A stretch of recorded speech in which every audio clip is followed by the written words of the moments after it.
Hello, I'm Sara Peté, Director of the Washington Center for the Book, an affiliate of the Library of Congress Center for the Book, and a project of the Washington State Library, where I'm a librarian.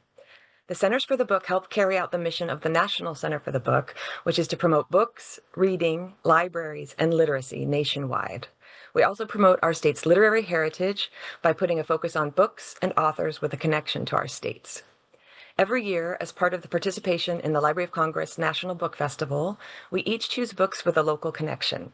This is part of the Great Reads from Great Places initiative. Today, we are speaking with Great Reads authors from several states in our Western region. They were invited by the affiliate centers for the book of Alaska, Hawaii, Idaho, and Washington. So representing Alaska today, we have Glaciers Are Alive by Debbie S. Miller. Representing Hawaii, we have Clairvoyance by Kristiana Kahakauwila. Representing Idaho, we have Love in the Library by Maggie Tokuda-Hall. And representing Washington, we have What Did My Ancestors Eat by Quinn Miller-Murphy. Thank you all so much for your incredible books and for being with us here today to speak about them. Could each of you start by telling our audience a little bit about your book and a bit about you? And let's start with Debbie. Well, thank you so much for hosting this. We really appreciate the opportunity to talk to folks about the importance of our work and sharing books about Alaska is just a special treat. I feel honored to be a part of the National Book Festival and represent our state. I've lived here for 50 years. This is my 50th summer, actually this week.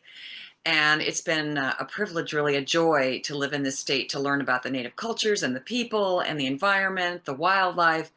So I've focused on nature books for about 30 years, writing about the wildlife of Alaska and the environments. And it's been a truly a joyful writing experience to study what we have in this great state, the beauty, the magic, the wilderness, which I love so much. And then one of the books that I've worked on that was chosen to represent Alaska is a book about glaciers, tidewater glaciers specifically that fall into the sea, and it's magical to watch the huge pillars of ice calve into the ocean and all the life that comes from these tidewater glaciers. It's remarkable. So that inspired me to write this book, Glaciers Are Alive. Wonderful. Thank you. Kristiana? Aloha kako. Hello to everyone. I'm Kristiana Kahakauwila, and yes, I am the author of Clairvoyance. And I am Kanaka Maoli, native Hawaiian. I grew up mostly in California and also on the island of Maui, where my father's side is from and where my dad's side of the family still lives. Clairvoyance takes place on the island of Oahu on the North Shore, the island that I now live on. And I will in a moment tell you the backstory, but it's about a girl named Clara who wishes she knew what boys were thinking. She's in 6th grade. Her ex-best friend, Leo, is no longer speaking to her, and she wants to know why. So it's a story a lot about friendship, but it's also a story about family, and it's definitely a story about place and figuring out where home is. I grew up sort of between two homes. I definitely still see Southern California as one of my homes. So I wanted to explore that. And I also wanted to paint a picture of Hawaii that came from a Native perspective. So yeah, it's been a really special story to tell. And I think it will connect to a lot of readers. Thank you. Maggie? Hi, I'm Maggie Tokuda-Hall. I'm really honored to be here today to represent the state of Idaho. Much like the main characters in my book, Love in the Library, I am not actually from Idaho. Love in the Library is the true story of my maternal grandparents who met in a Japanese American incarceration camp in Jerome, Idaho called Minidoka. It's the true story of how they fell in love. My grandmother was the camp librarian, and my grandfather would go in every day and check out huge stacks of books he had zero intention of reading. I've actually inherited a couple of his books. And you know that thing when you open a book and you hear it crack in a way that tells you that it's never been opened before?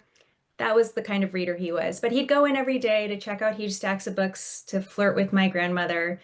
And one thing led to another, and they ended up married. They had 5 children, the first of which was born in Minidoka. Their 4th child was my mother, Wendy. And it was a story that I was extremely proud to tell. It's a story that I've known since I was a really small child, and I'm really proud to be sharing it with the readers in Idaho. Thank you so much. I just have to interject just one thing that I know I've met your mom, I believe, Maggie, because she wrote the wonderful children's book about the humpback whale, right? Humphrey the Lost Whale. Because I grew up in San Francisco. Yeah, And my sister actually worked with your mom because she was yeah. a news My mother affiliate. was a local news anchor for like 30 years Yeah. in San Francisco, and it's been diminishing how often people know my mother before they know me nowadays, but it's always fun to get hit with another one. I bet she's so proud of you because, yeah, she's such a talented mom, and I've always loved her book. So I just had to say that. Sorry. Yeah, no, she's great. That's a great book too. Yeah. Love it. Quinn? Hi, my name is Quinn Miller Murphy. I'm here representing the beautiful state of Washington, where I was born and raised. And the book this year that will be at the National Book Fest is What Did My Ancestors Eat? It's my first book, which is wild. It's about a child who's exploring their heritage and how they connect to ancestry based on the foods that they cook today and the foods that their ancestors would cook. So this is based largely on my own heritage. My dad is Black and my mom is white. So when I decided to write a children's book, I knew that that was going to be kind of core to the story, no matter what I went on with that further. I just didn't see a lot of books that had kids like me when I was growing up. And thankfully, that's really changing. There are a lot of great stories about mixed kids, but I think there can always be more. Thank you so much. So my first question for everyone is if you could share with us what inspired you to write this particular book. And Debbie, we'll start with you again.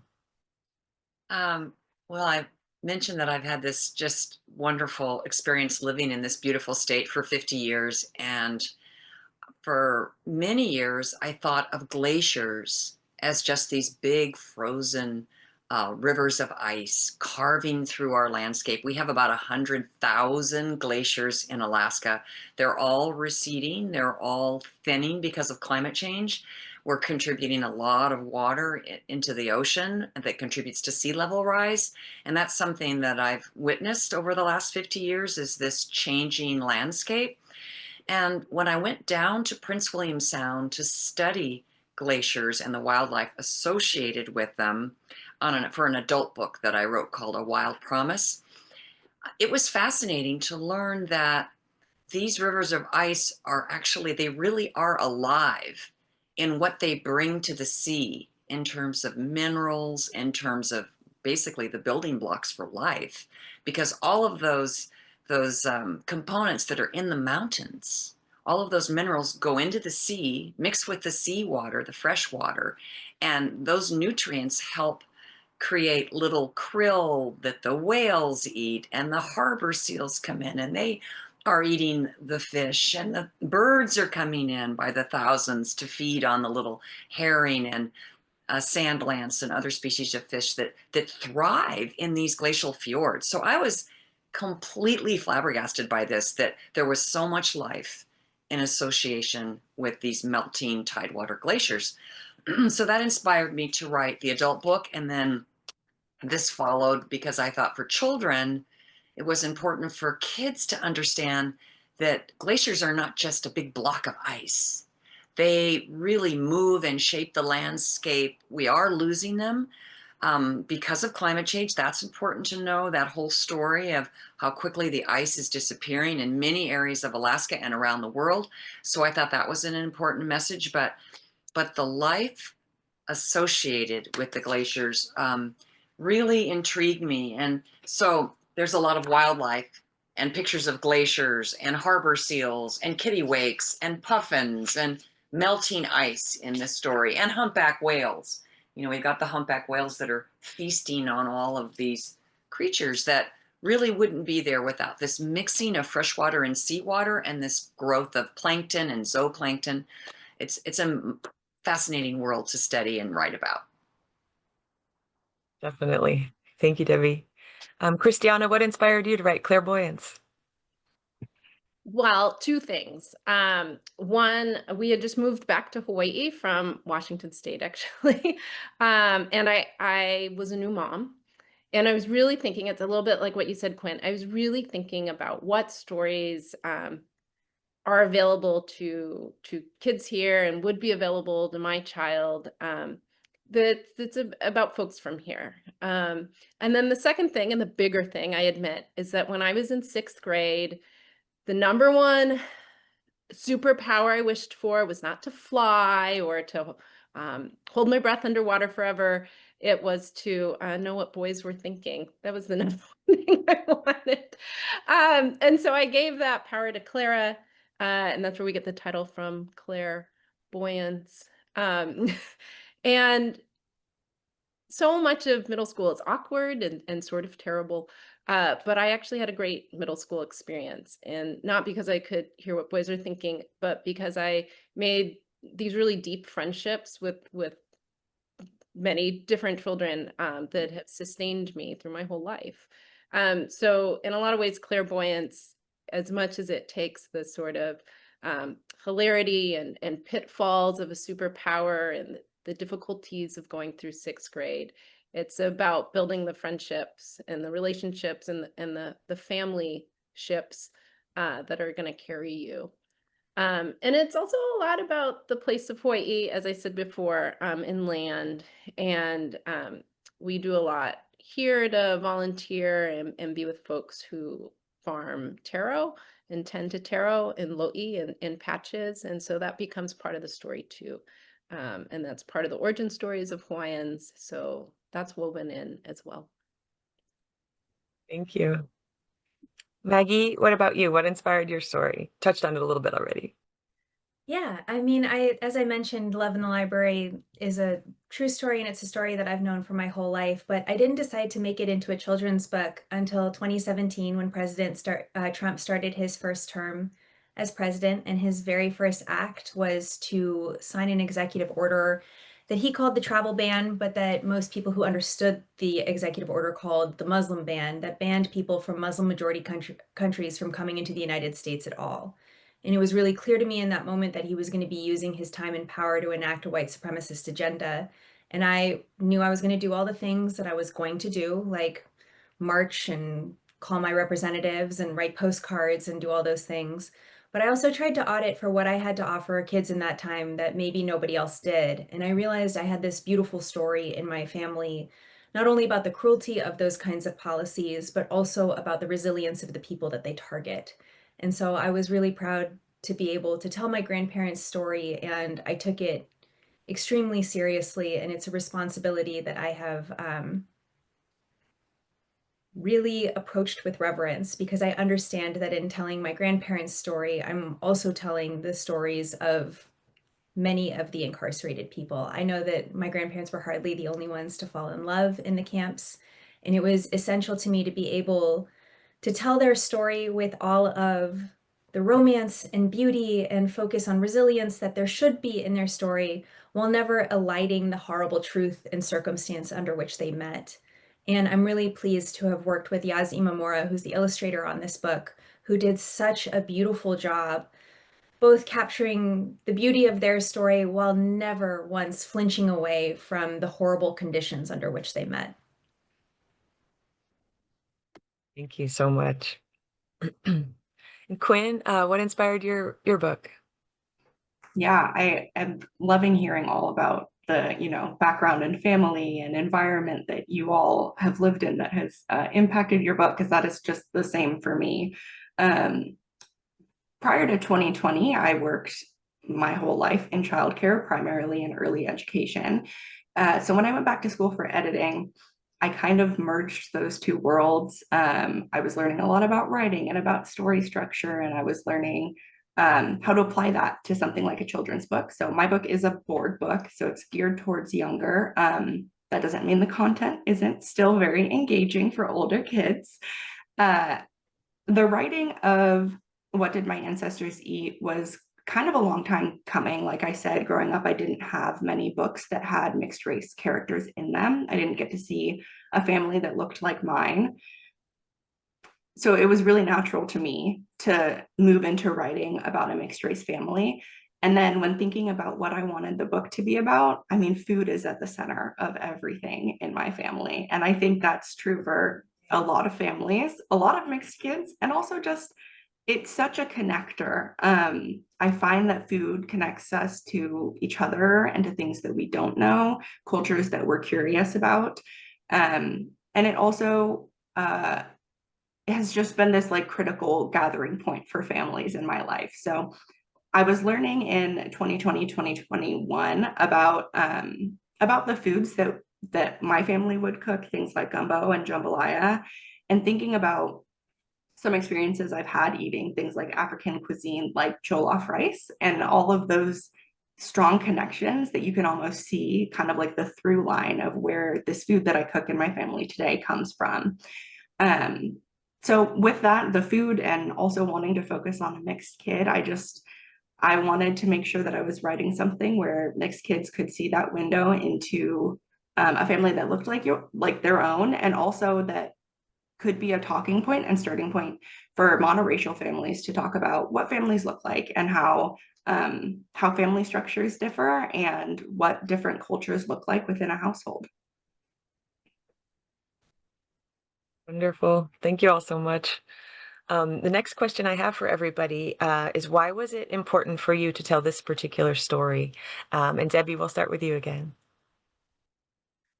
Well, I think foremost in my mind is there was really no book out there for children that described what I was seeing and experiencing. And I thought, what a great learning opportunity to put a narrative together that paints a picture for children. And I have to say, the illustrator who did the beautiful paintings for this book, John Van Zyl is his name. He's also from Alaska. He's lived here over 50 years.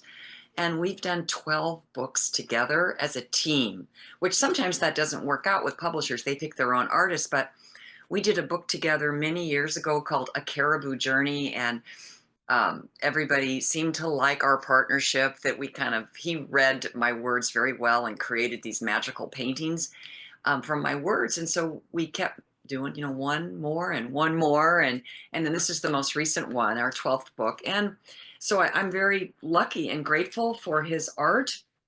And he could do things that, for example, he does these cutaway pictures that I love, where you see the puffin flying in the air with fish in its beak, with the glacier breaking behind him, a big calving piece of ice. And then maybe you see something underwater, and you see a murrelet swimming underwater. They have special adaptations to see in cloudy water so they can find their food where some birds can't see through the cloudy, turbid waters that are right where the glaciers come into the sea. There's a lot of turmoil, a big soup of life there from all the ice that's crashing into the ocean. So it was a very dramatic kind of environment. And then with climate change, I thought it was important for kids to understand that, yes, we are losing ice so dramatically in Alaska, both our sea ice world, which is affecting many animals, like polar bears are threatened now because they have to swim so far to find a platform of ice to rest on and to hunt seals on. So in watching all of those changes, again, I thought it was important to understand the world of ice and how it affects our environment. So thanks. Thank you. Kristiana? Yes, I think one of the important aspects of the story for me is Hawaii is so often written from an outside perspective, and it's often written as a paradise of beaches and palm trees, a place to come and play. And a lot of my work, both this book and the books more aimed for like adult literature, is about thinking about what it means to have a paradise. And there's a cost to the high level of tourism that the state depends on. Um, and there's a cost to its people to be depicted constantly in these very set images. I don't need to, and I probably shouldn't, explain that or preach that to children. But what I can do is depict a place that's the paradise I know. And the paradise I know is that we have really complex, expansive ideas of family that we call kind of older folks, instead of Mr. and Mrs., it would be auntie and uncle. That to Hanai or adopt is really to feed. Food is so central here. And I had fun writing scenes of glorious eating. And so I really, again, I wanted to think about what paradise meant to me. I wanted to depict it from a Native perspective. And I wanted to think a lot about family. Claire's parents are divorced. Her mom lives in Alaska. Her dad's in Arizona. It's not easy financially to live here. They're in these different places because they have to have jobs that will support them. She's with Tutu, with her grandmother. And also, I mentioned before, they tend their lo'i, their taro, and they're on the Aina, on the land that feeds them, who's their kupuna, their ancestor. And so to really build out these ideas of family was also about building out ideas of support. That in these tough periods for kids, when it feels like you're alone, when it feels like your friends have abandoned you, when things are hard, that you have a network, a net, an upena that can support you. So for me, that was the most important thing for children to remember. There is an upena. It's already in place, and there's also a gorgeous one that you're weaving. Thank you so much. I love all the connections between your books.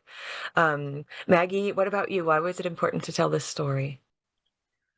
I know when I was a kid and I heard this story, because it was very much a part of the fabric of how I understood the world. Like, the sky is blue, grandma and grandpa met in a prison camp, normal things.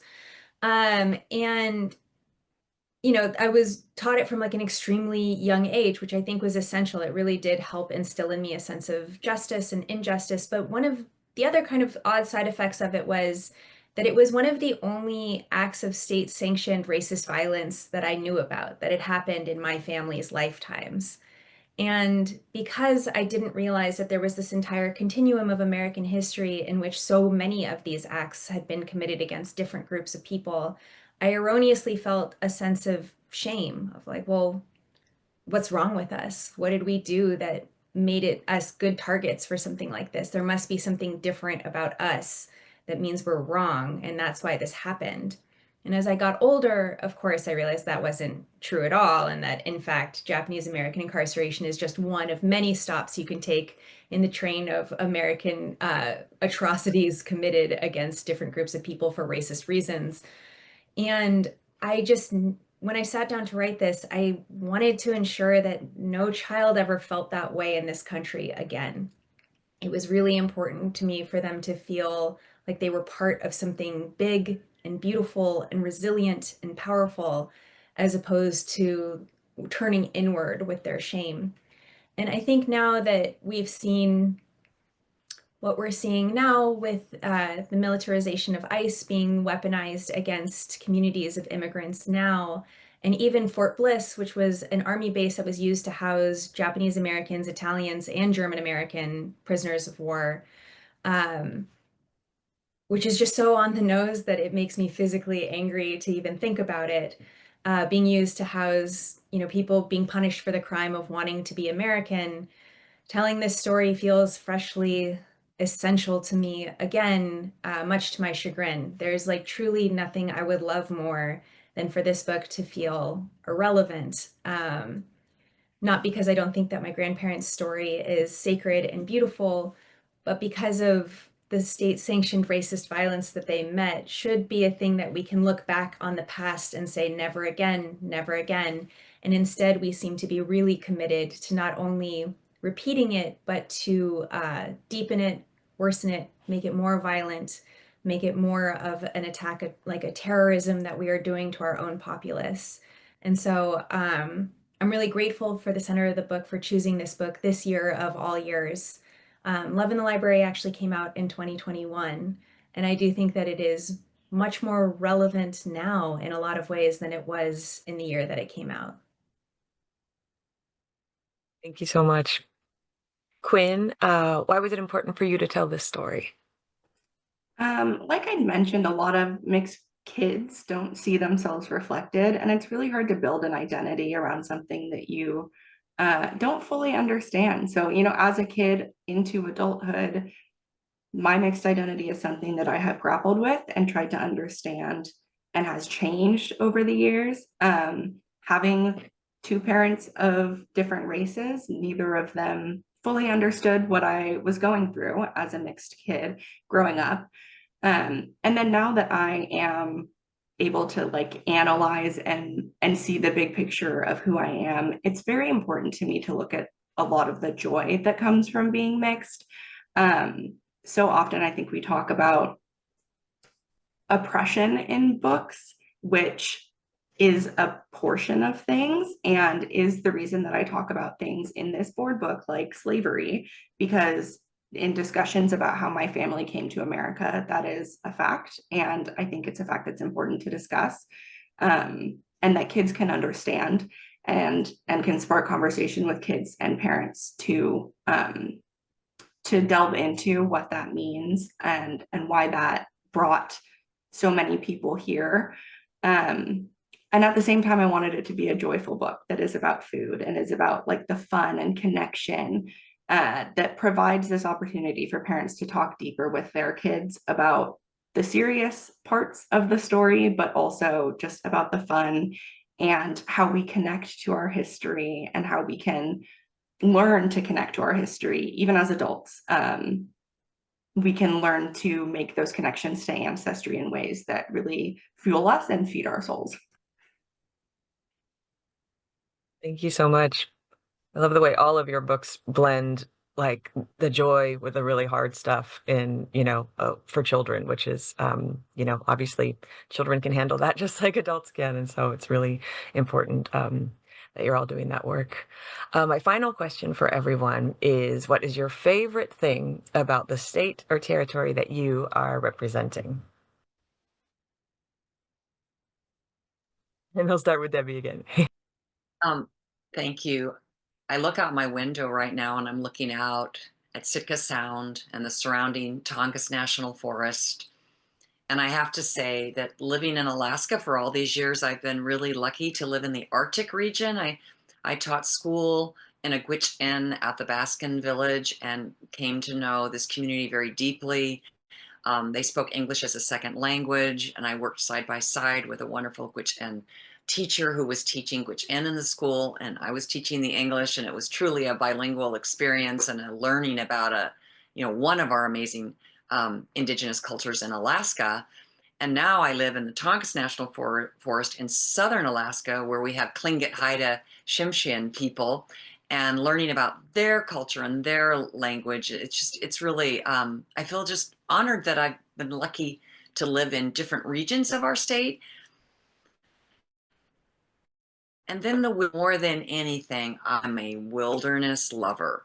And so I've spent many, many years backpacking, kayaking, mountain climbing, and exploring so many great lands: the Arctic National Wildlife Refuge, Denali National Park, Tongass National Forest. We have so many beautiful landscapes in Alaska, and not that many people compared to the size of the landscape and all of the wildlife that we have. So that's truly a great blessing to live in a state that has so much bounty of wildlife and beauty, and just the magnificence of what we have here is very special. So that's why I've stayed here for 50 years.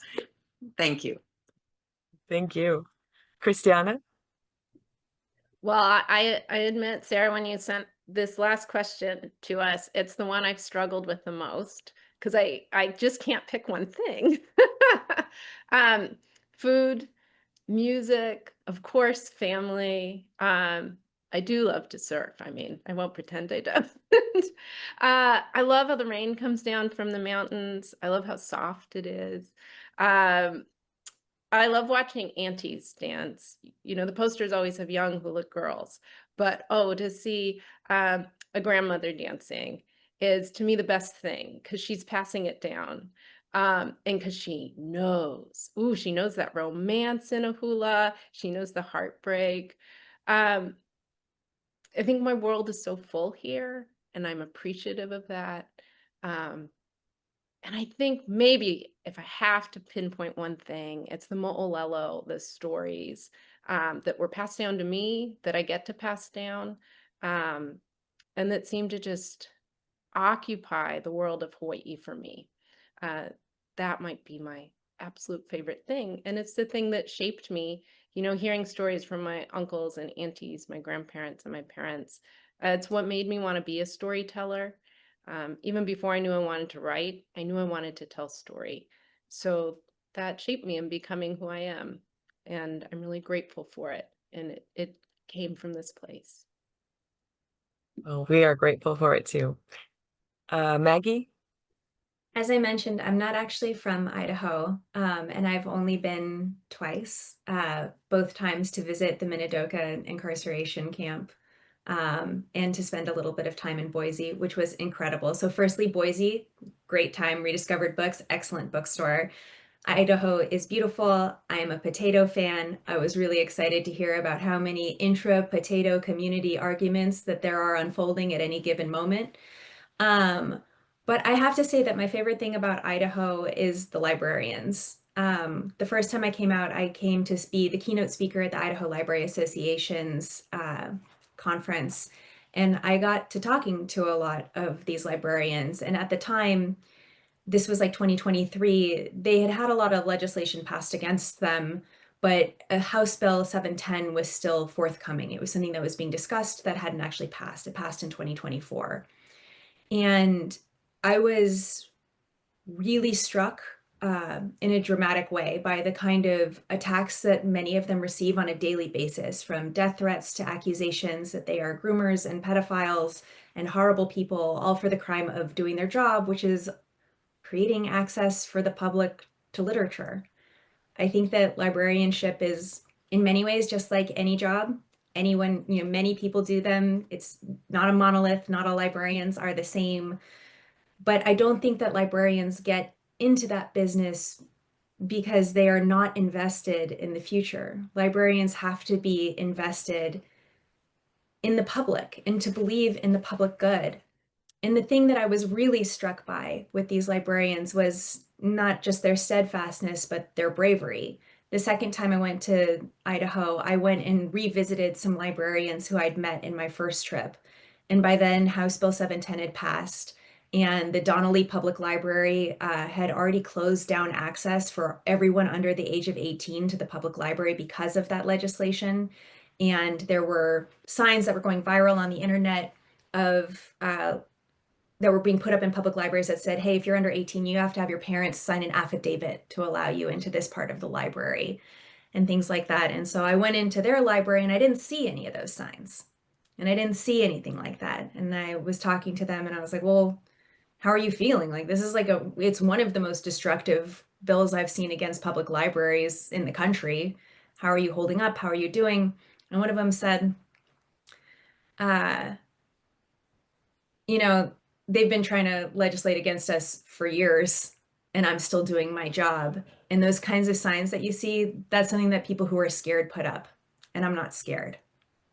And I was like, oh, it was such a powerful moment in my life and so meaningful to me. And I came home from that trip like really committed to being in the fight against book bans and in the fight alongside librarians, because I felt like I had a responsibility after being treated to that moment, honestly, to approach my industry and my place in it with at least a fraction of the bravery and fortitude that they are attacking it with. So I'm always grateful to the librarians of Idaho, but especially right now, because I think that there are a lot of cards stacked against them, and I know that they are fighting anyway. Amazing. Thank you so much. And Quinn, what about you in Washington? It's hard to not just say food, considering the context of my book. And I'm also lucky to live just outside Seattle, which, in the city, on the outskirts, on the east side, around, there's just such amazing food. It is truly the primary way that I learn about new cultures. It's such an introduction, and the families and community around here are so open. That like going to a new restaurant and having something new and learning about it from the people who are so generous in serving you something that they have worked on and sharing with you where it's come from. I feel so lucky to be able to do that. Also on the lighter side, I love coffee and I love reading. So I kind of live in the perfect place. I love nothing more than a rainy day on the couch with coffee and with a book. And Washington provides me with a lot of those days. So I get to spend a lot of my time being cozy. We live in a beautiful place. It's a, where else can you get the coast and the sound and mountains and forests and all of this in one place. So I just overall, I feel very lucky. I've been lucky to build a lot of community here in Washington State throughout my life, and that is all I can ask for. Thank you so much. Thank you all. I'd just like to say that all of us readers feel very lucky to have accessible your work. And I just want to thank you all for putting your hearts and stories and knowledge and just talent into these books and sharing them with us and with the world. We truly appreciate it. Thank you for representing our different Western states at the National Book Festival. We'll be talking to thousands of kids about your books in just a few days. So thank you so much. It was wonderful hearing you all talk about your work. Thank you.